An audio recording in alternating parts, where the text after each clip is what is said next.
Okay, g'day, I'm Ben.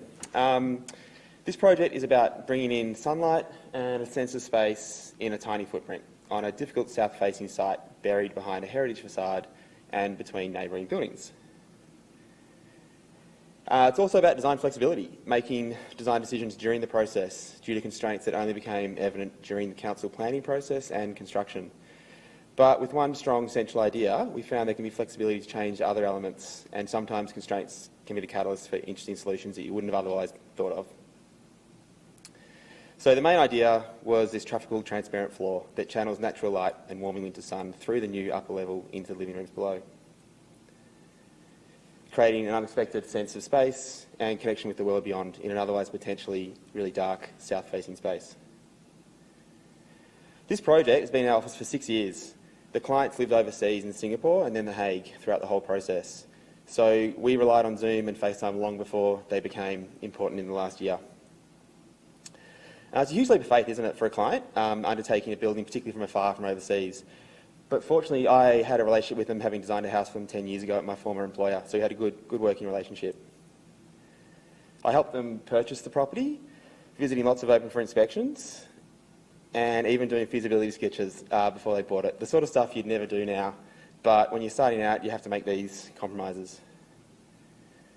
And they fell in love with this property, despite its brown bricks that suck the light out of the rooms. The heritage facade and the North Carlton lifestyle, with Curtin Square across the road, was, for empty nesters with the vision of grandkids in the future, simply irresistible.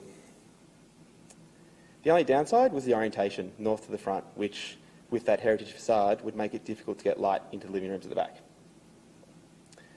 We had just completed another house at the time with the exact same challenge and overcame that with a central void adjacent to a roof deck, bringing sunlight into the south-facing ground floor. But the tiny proportions of this 120 square metre block, 5 by 24 metres, didn't afford the luxury of spare volume for voids. Every cubic metre would need to be used for occupiable floor area.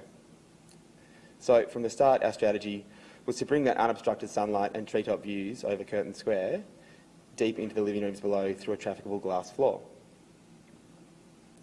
So we retained the front facade and effectively rebuilt everything from there back. But the generous width of Newry Street and the park across the road and the semi-transparent parapet would make the heritage advisor and planner's application of the sightline diagrams more onerous than usual. The upper floor is set back from the front facade, and while the pre-application advice suggested it could rake from being lower at the north end up towards the south, the 1 metre gap down the west side caused the heritage advisor to further scrutinise the form as it recedes, eventually deciding even as it rakes up, it would be too visible from the street. They wanted to make it a flat 2.4 metre ceiling height the whole way through. But instead we convinced them to allow us to rake it down to the west side whilst also raking up to the south, so it actually twists while not being visible. On the ground floor, the front room is a guest bedroom / office, and we inserted a bathroom and small light court, and at the back is open plan kitchen, meals, living, that's south facing but with that transparent ceiling over the island bench. The first floor is open, part second living room and part bedroom with a walk-in robe and ensuite.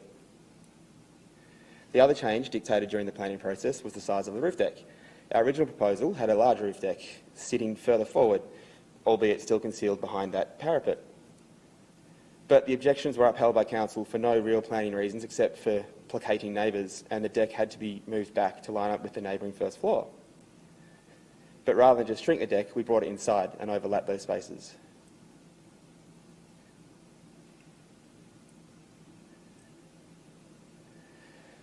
So the glass floor is adjacent to full-width floor-to-ceiling north-facing windows and doors. These open onto the roof deck that is carved out of the existing heritage roofline, bringing sun in over the front facade down to the lower level and connecting you with the treetops of Curtin Square across the road.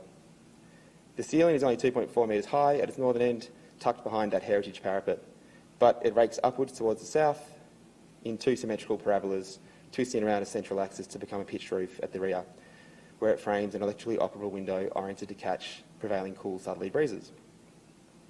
This space is a bedroom and also a second living room. This flexibility suits a couple, allowing multiple functions to be perched among the treetops, bathed in sunlight with expansive views over Curtin Square. The 36mm thick glass floor visually connects the space with the living rooms below, while maintaining acoustic separation.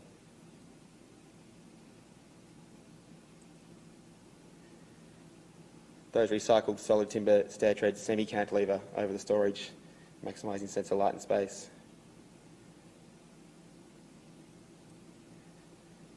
And as highly as we value and focus on the north light for passive solar, the southern aspect provides connection with the neighbourhood and the lovely soft light.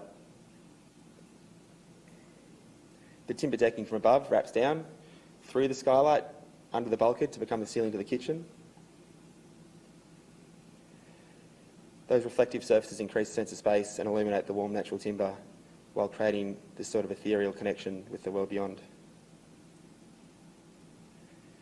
The structural columns were another design decision made during construction. After demo, it became apparent that the new columns would have to be detached from the boundary wall due to the large projection of the old bluestone footings underneath that had to be retained.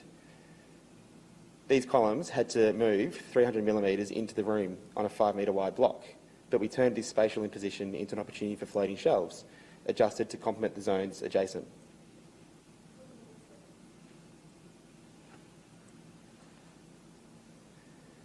The clients didn't want to retain these old exposed brown bricks. They wanted to plasterboard over them. But there are 4 skins of thermal mass there, two brick walls on either side of the boundary. And this awesome history, including these great header courses you see, that we desperately wanted to keep the bricks. And it was only during construction that we finally convinced them via multiple Zoom meetings to keep the bricks and bag them and paint them white.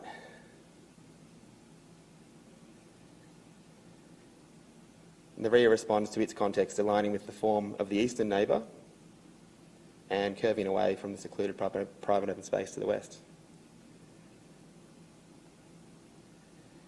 So yeah, in the end, this house is really about one central idea: overcoming the difficult orientation and heritage overlay with that trafficable, transparent floor, bringing light in without sacrificing floor area.